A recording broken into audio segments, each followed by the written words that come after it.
জিনিসটা আসলে বড় অদ্ভুত। কিছুটা সময় জীবনে তুমি যার থেকে যতটা সময় চাইবে ততটা পাবে প্রথম দিকে, কিন্তু ধীরে ধীরে দেখবে একটা সময় তোমার সে ক্রমশ অভ্যেস হয়ে গেলেও তুমি তার অনভ্যাসে পরিণত হবে। তোমাকে সে অভ্যেসটা করিয়ে দিয়ে ধীরে ধীরে হাসি মুখে বিদায় নেবে। তোমাকে বুঝতেই দেবে না যে আসলে সে তোমার সাথে সময় কাটাতে বিরক্ত।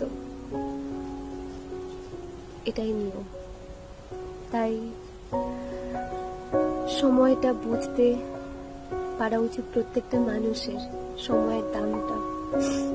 তুমি যাকে সময়টা দিচ্ছ আর যে তোমাকে সময়টা দিচ্ছে ঠিক তোমারই মতো আদৌ সে তোমার থেকে সময়টা চাইছে তো, দিচ্ছে তো মন থেকে।